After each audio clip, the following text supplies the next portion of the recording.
Hey, what's up, guys? Welcome back to the Father Build Podcast. This is where we build up fathers in holiness, healthiness, happiness, aiming to give fathers the tools to build their house of legacy. I am your host, Bobby Peacock, and it is so good to be back with y'all. Um, so the first thing is that we got a couple housekeeping things. Um, First, I want to apologize for missing last week. Life got a little bit crazy, so I was not able to get last week's episode out. I was gonna have a guest on the podcast, and we just couldn't find the time to schedule that episode, and I just didn't have time to commit to me rocking a solo episode, and so I apologize. But hopefully now we'll be back to a regular schedule, and that we can just be rocking with y'all. So yeah, so that's the first thing. I also gotta say I've been slacking on social media.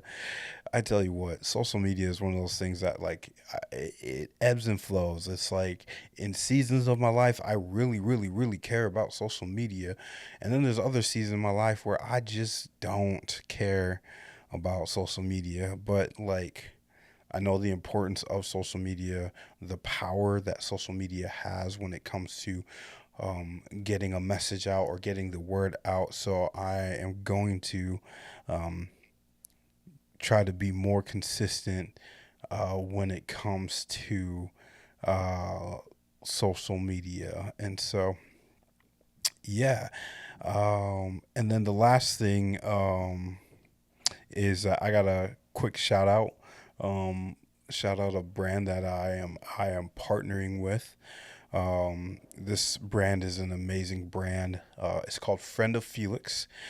This brand is based out of Canada, and I'm wearing one of their hats right now. I have two of their hats, and um, it was one of those things where I just kept on getting served up Instagram ads for their hats, and specifically this one that's it's mental wellness club, and it's really cool. But going back to Friend of Felix, this you have to check out this brand. And let me before I go into this is not like I'm not getting paid to advertise for them. I am a part of their affiliate program, so I'll link the affiliate link down below. But like, they don't have like any control of what I'm saying on this podcast episode. But so going back to Friend of Felix, I was served up their Instagram ads, and I kept getting served up their Instagram ads, and I just like I fell in love with the hat, specifically the Mental Wellness Club hat. And the cool thing about this brand is that they want to bring awareness to men's mental health. And I actually got to talk with one of the owners over the phone, and figure out like, hey, how can we partner together with my podcast or with some of my social media stuff, and so we figured, hey, let's just start with the affiliate program. And so he's a really cool dude. Like I said, they're based out of Canada, and like when you buy a hat or a piece of clothing, a percentage of that actually goes towards um, nonprofits that focus on mental health, specifically surrounding men. And so, if you want to support a really, really cool brand, check out Friend of Felix. There'll be a link down in the description below on YouTube. I'll try to make sure that it's on like Amazon, Spotify, and what's the other one I'm on? Apple Music, and so, or Apple Podcasts. Um, so yeah, check out the brand. It's really cool. I'm wearing one of their hats right now, and I absolutely love it. The message is so cool, and so yeah, if you want to support this brand, do it. So Friend of Felix, check the description down below. Yeah. So on the last episode, we had a really, really cool homie of mine who lives about 2 hours away in Omaha. 2.5 hours, and he came up just to be on the podcast, and then he was working on a fence too. George Clark. So huge shout out to George Clark for being on the podcast and willing to share his testimony, willing to just be vulnerable with his story. And so and I just kind of wanted to talk more about addiction, and kind of just dive into that, because like addiction is one of those things that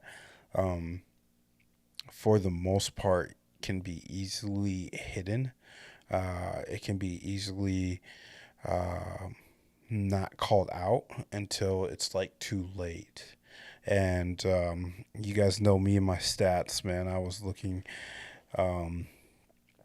at stats in regards to addiction specifically within men.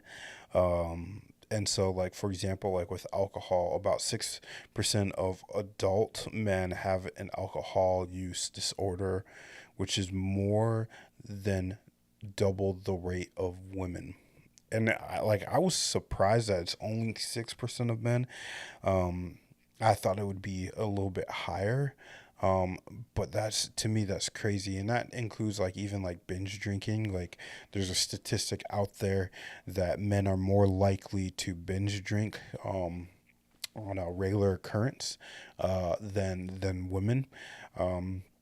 And then also like in regards to opioids as well, that men account for nearly 70% of all opioid overdose deaths, reflecting the higher risk of a total fatal outcomes from substance abuse in men. 70% of opioid overdose deaths are men. And I just thought that was just mind blowing, that men are struggling. 70% of the deaths are due to opioids. And so for me, like it's talking about addiction. It's talking about like how addiction can look. And I mean, obviously I went to like the drastic side of addiction, but it could be as simple as like even being addicted to caffeine. It can be as simple as, what a lot of people would classify as simple, which is it's more sophisticated than it comes off to be. But even being addicted to pornography, and how that is more harmful for you, because it lays out unrealistic expectations of intercourse or sex, which intercourse and sex, same thing. And so that is, to me, there's many statistics on that, and it talks about how like I think it's like 1 in 4 men in the church have a pornography addiction. And to me, it's like one of those things that it's often swept on the rug, and it's often hidden, because we're too afraid to talk about it because of pride and arrogance. And maybe we're like, oh, this is not a bad thing, but the reality is it's super harmful, especially what it does to the brain. Like if you look at the research that they've done with people who have like done heavy doses of like pornography versus someone who hasn't, like it's mind blowing. And I don't want to get like super deep into that. We'll probably talk about that in another episode. I haven't really done a whole bunch of like written out research, and so yeah, but addiction is real. And like for those of y'all that are struggling with addiction, like part of this podcast is I'm gonna give you guys 5 tools to help out with addiction. And I know, like, whether it's AA or like in the church world, there's like celebrate recovery. Like, the first thing is that people will often say is that you have to admit that you have a problem.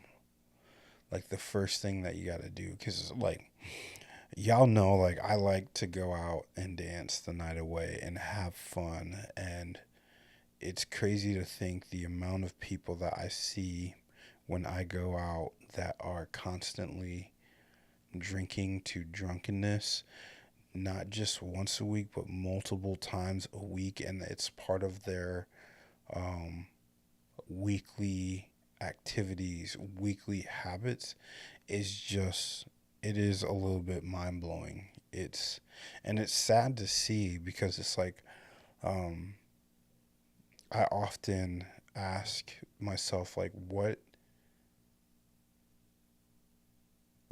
is getting them to this point? And maybe I should do like a whole man on the street kind of thing to ask, like, hey, why do you go out and get drunk? Like, is it to have a fun time? Like, why do you feel that you have to go out, get drunk to have a good time? And like, some people are in that world, and to me it doesn't make sense because I'm an extrovert. I love people. I love having fun, and I just don't understand that. Um, but I see it with a lot of men anywhere from like 21 to 60, 70 years old, and like, for me it's just like what's the point? Like, I get, like, going out, having a drink or two, totally understand that. But like, multiple days a week, like, going out, getting plastered, um, to me it's like, why? There's more to life than just that. And I'm not like trying to condemn people, but I'm also trying to be realistic of, like, you can have fun without being addicted to alcohol or um, being drunk or um, yeah, going out all the time for your purpose to have fun, to get drunk. Um, and so, yeah, but addiction is real. And I think, like, another addiction that, like, we don't talk about enough, um, as well, is food. I think, I'm gonna mess up his name, but Myron. There's a famous dude, Myron, in the, like, the wealth world, in the coaching world. And he talks about how food is. What did he say? He said something in the lines that, like, food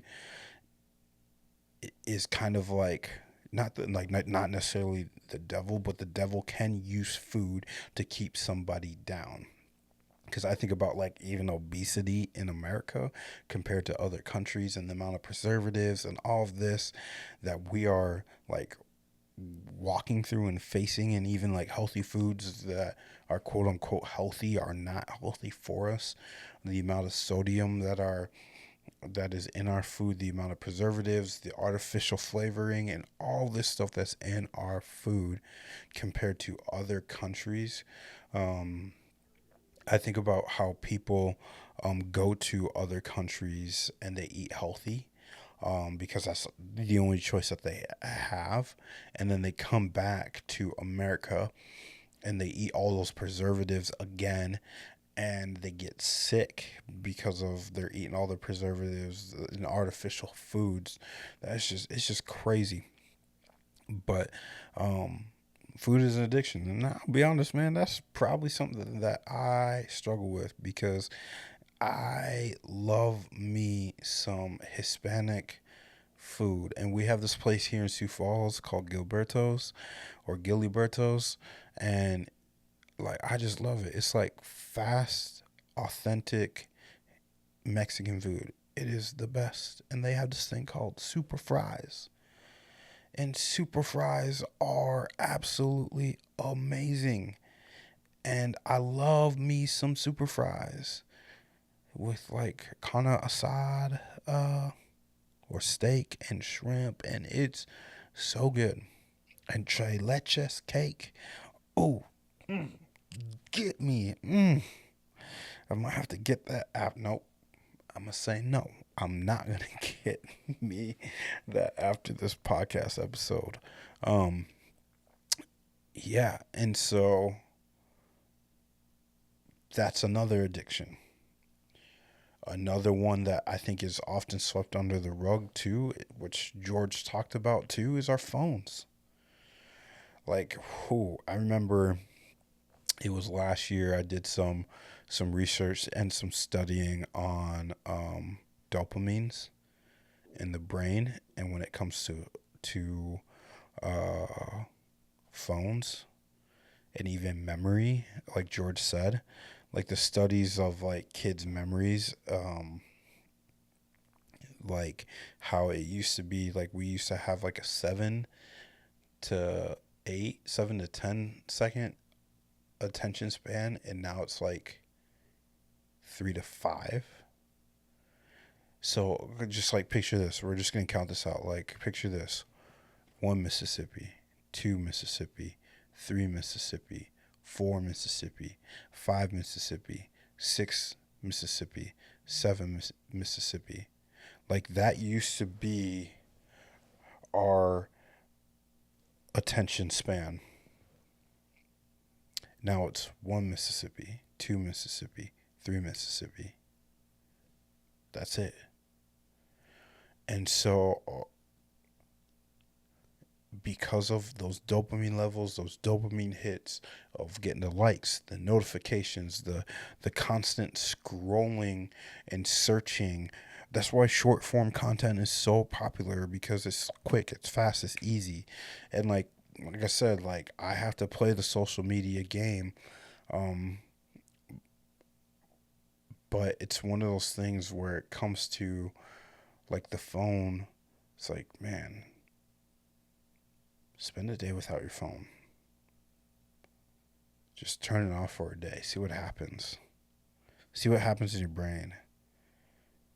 Like no technology. And even for me, I'm gonna try that. I mean, like, okay, start it out with like no apps, just no texting, just phone calls. And I wonder what would happen.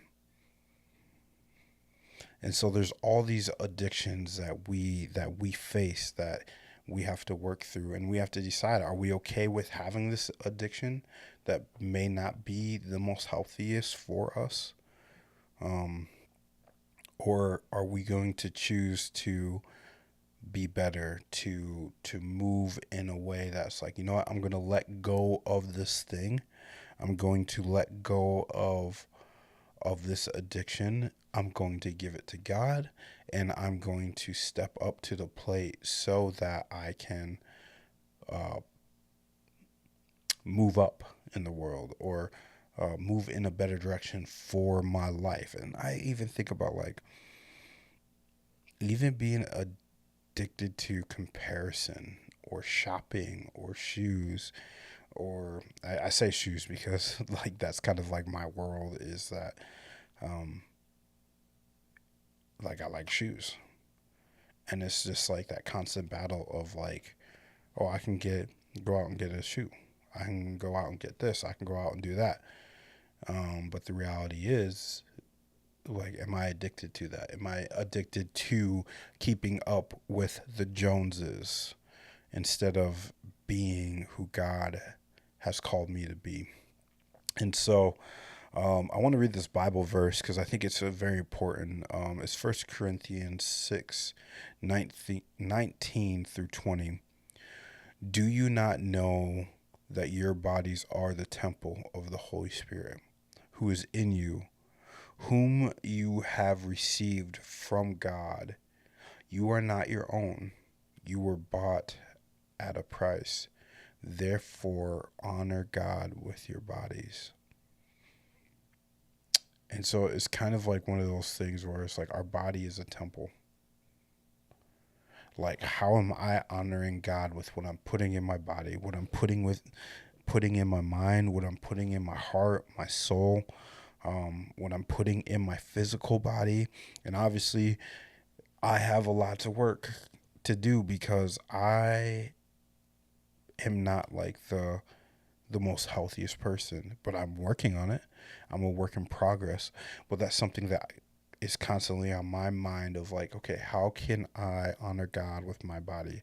How can I honor God with every bite that I eat, with every thing that I watch, with every uh, potential addiction that I have to face?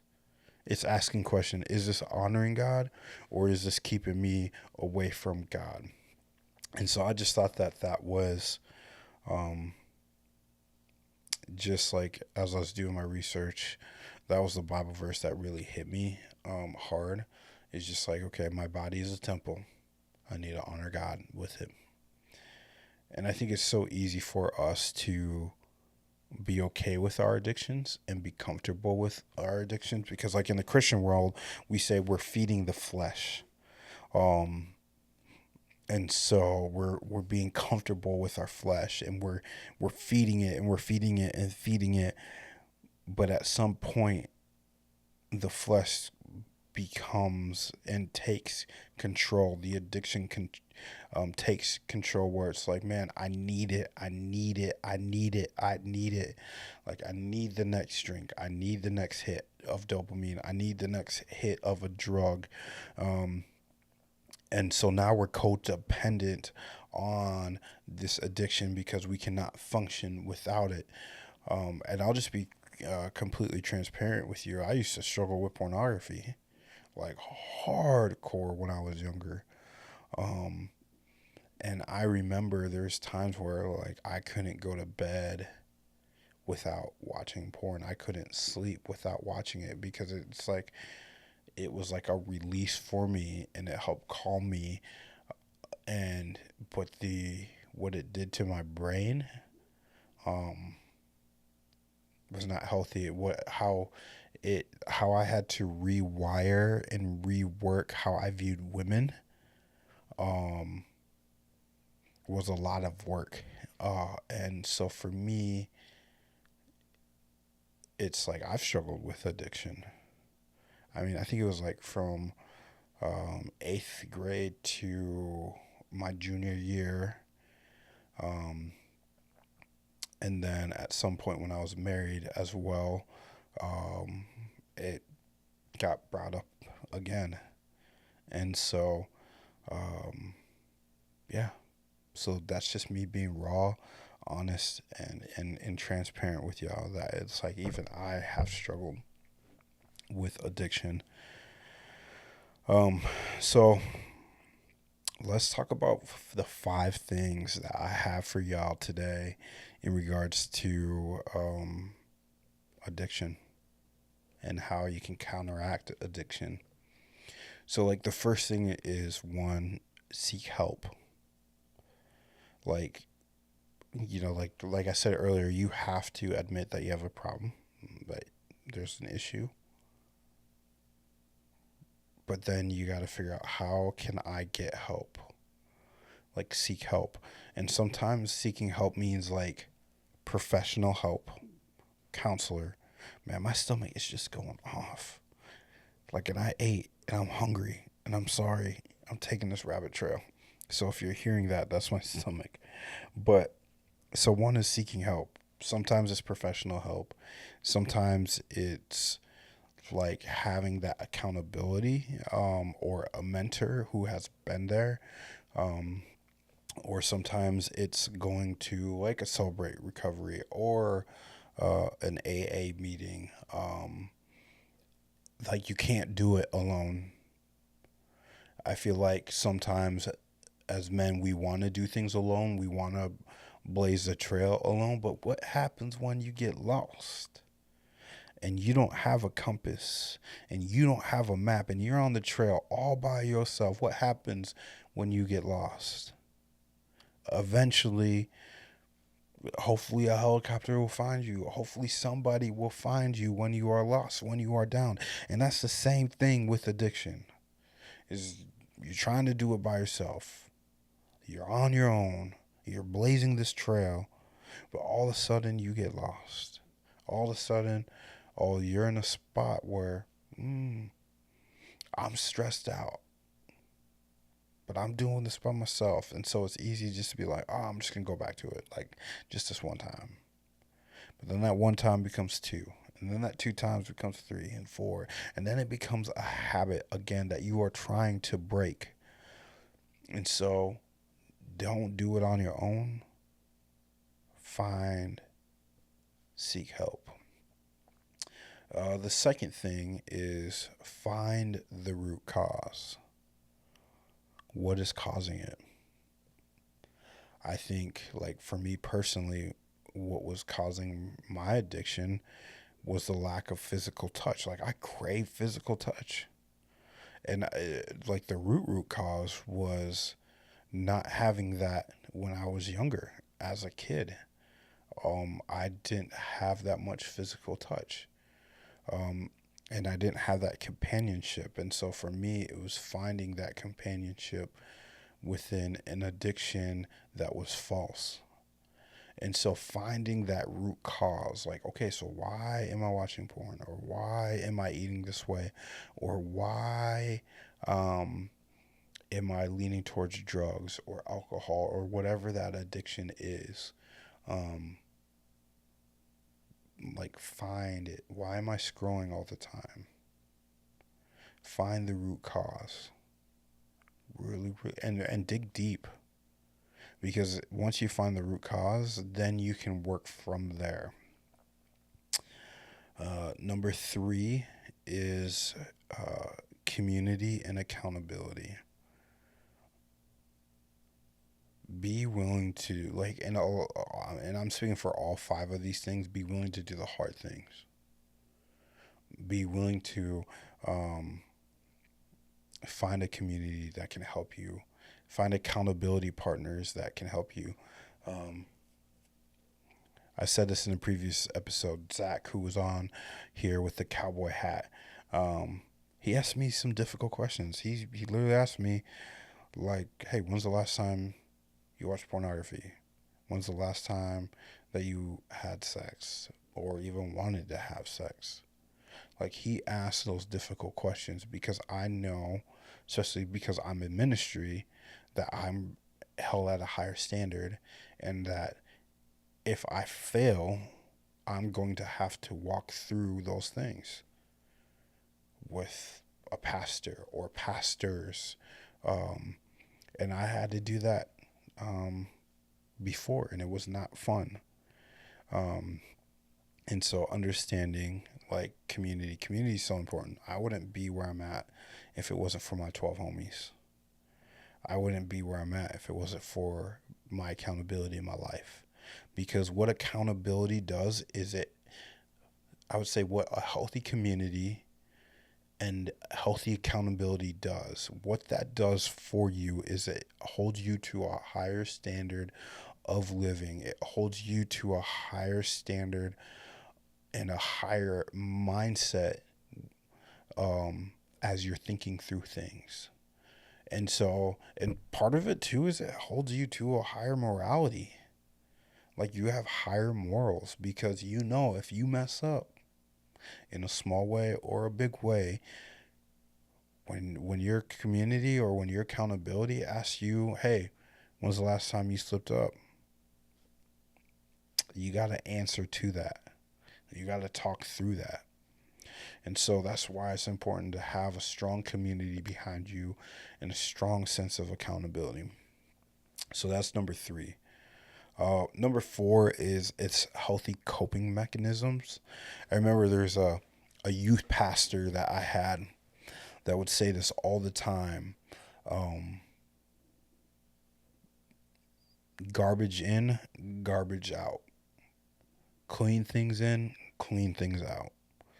And so if you're in a place where you are stuck in addiction, it's like, okay, there's this philosophy or this thought process of that you change one thing for another. So you're doing the hard things, you're working through the hard things, but you're saying, okay, let's say, I don't know, like, let's say smoking, like, or let's say drinking. So instead of me drinking, what I'm going to do is I'm going to replace that with me drinking LaCroix or drinking something that's bubbly, because some people like to drink because of the taste, or switching that to like a mocktail. Um, like you see this all the time with people who used to smoke cigarettes. Like back in the day, they would switch out the cigarettes for like a sucker. And so it's that same thing, just to have something in their mouth, kind of thing. Um, it's that same philosophy. So it's like, okay, you know what? I'm going to replace going out to party and get drunk. I'm going to actually replace that with going to the gym and drinking water. Um, so it's that kind of concept of like, okay, if garbage is coming in, garbage is going to come out. But if I allow good things to come in and do the hard things to get to those good things, then good things are going to come out. Because what's going to happen is, like, instead of going out to drink, I'm going to the gym. Well, guess what? My body's going to start looking good. Um, and I think part of that too is switching that mindset. Like for me, um, like when it comes to food, is like, okay, looking at food as fuel instead of taste. And so for me, it's like having that mindset of like, okay, food is fuel for my body. I need to fuel my body with healthy things so that I can live longer, so that I can be there for my son longer, instead of like, oh, I want to taste um, the cheeseburger now instead of have the steak later. So it's that kind of thought process when it comes to a healthy coping mechanism. Garbage in, garbage out. Good things in, good things out. And then the fifth thing um, is really probably one of the hardest things is change your environment. I think about people who have struggles with drinking and stuff. It's like, okay, instead of going out, I'm gonna stay. I'm gonna stay in, and I am going to have a game night, which sounds really cheesy, but game nights are fun, like super fun. Or instead of going out to the club where I know I'm gonna drink, you know what? I am going to go to the gym and lift. I am going to do a fun activity where there is no alcohol. I remember when I was like dealing with my addiction to pornography, changing the environment.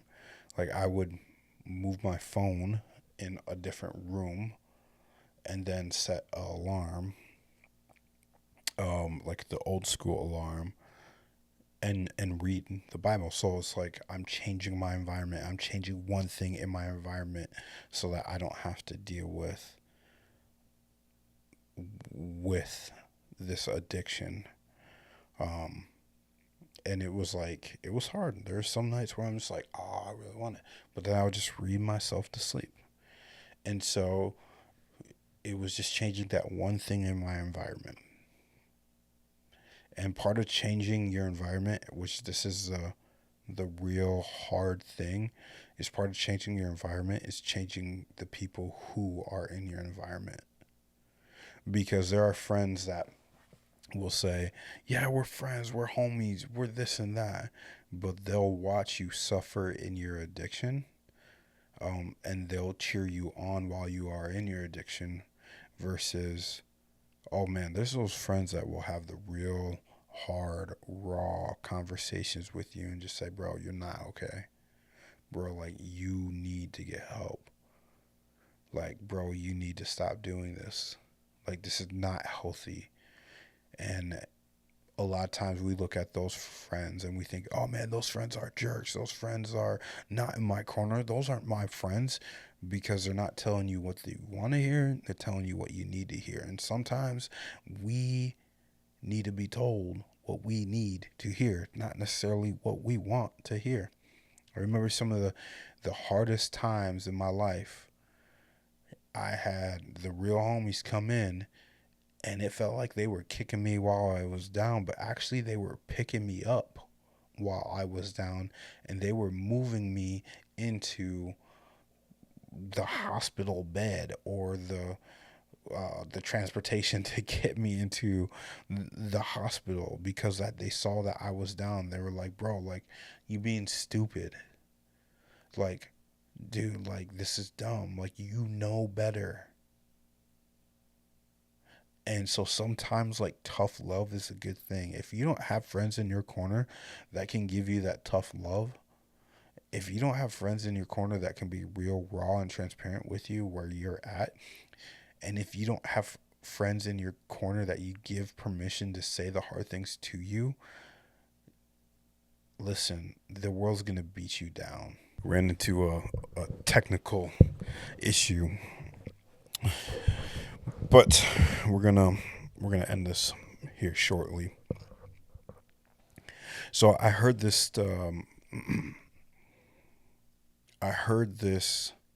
statement by multiple of my friends. Do you know why they make sidewalks? And they say they make sidewalks because not everybody's built to be playing in the streets. And you may be asking, what does this have to do with addiction or any topic that you're talking about today? Well, let me put it this way. The reality is that no one is meant to be playing in the streets. And this comes back to community because, like, if my homies see me out there playing in the streets, drinking, playing around with women, they gonna grab me, and because they know there's a huge chance that I'm gonna get hit by something that is meant to be in the streets, like a vehicle. And so yeah, playing in the streets, yeah, it's fun, yeah, it's great, it's awesome, it's amazing. But the risk for more trauma, the risk for more baggage that you're going to have to unpack later in life because you chose to not deal with the root cause in life is higher. And so for me, it's really asking the question of like, bro, I know I'm made for the sidewalk. Now don't get me wrong. Don't get me wrong at all. I got a little street in me. I got a little hood in me. But I ain't in it like that. I'm not like that. Because that's how you end up getting hurt. It's how you end up getting more baggage, more trauma added to you because you're somewhere where you are not meant to be. And so, yeah, streets aren't made for it. People say the streets aren't made for everyone.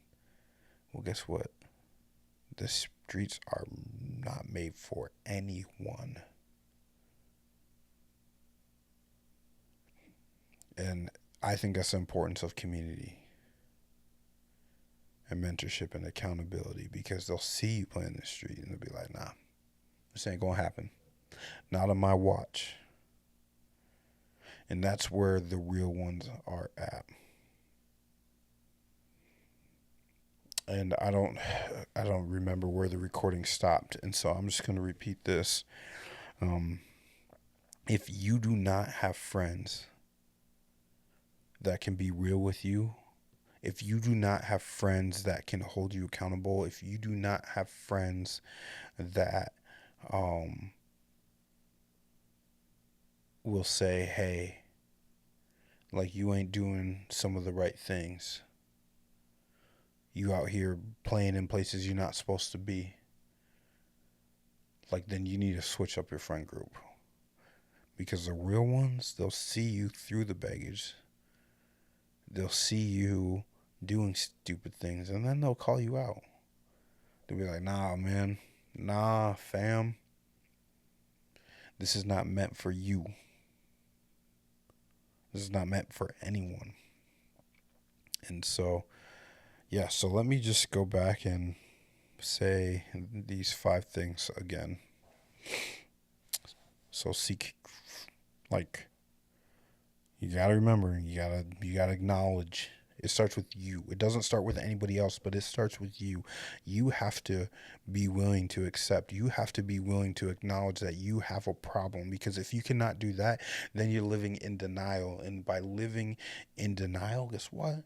You live in a lie.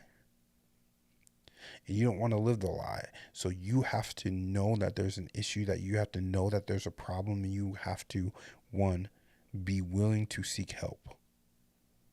Even if a friend offers you help and you say no, you have to take that first step and say, okay, like, I need help. And number 2, you need to find the root cause.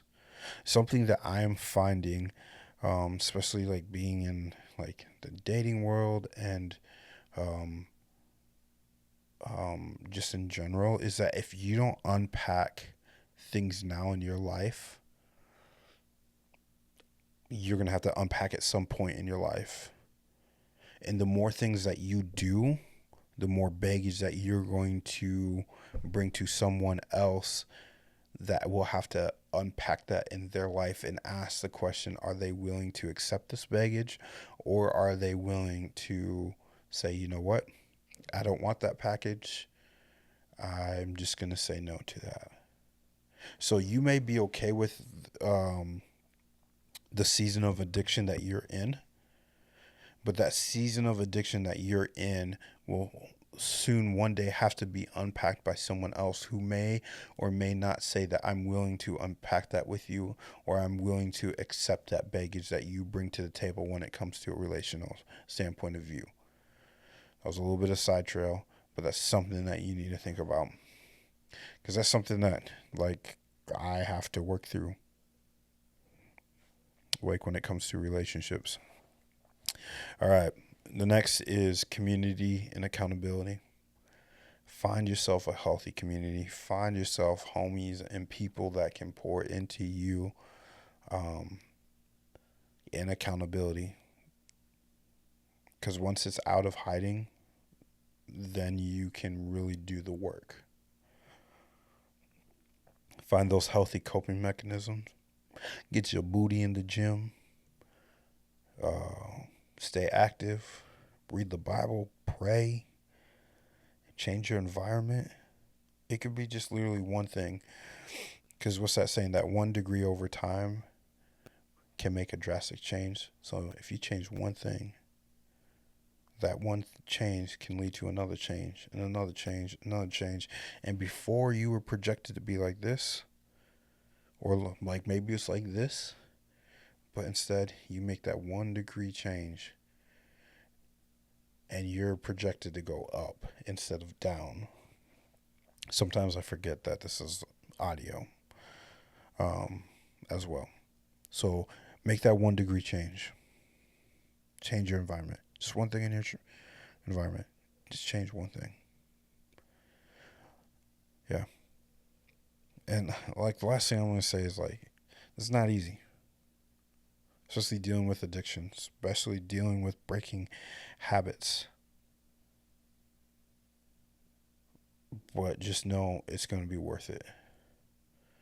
Doing the hard things now will make things a lot easier in the future. Because you can see, man, I was there, but now look at where I'm at because I did the hard things. Hard things are worth it. So be willing to do the hard things. So thank y'all so much for tuning into the Father Built podcast, where we build up fathers in holiness, healthiness, happiness, aiming to give fathers the tools to build their house of legacy. I'm your host, Bobby Peacock. And always, always remember, peace, love, blessings. We out.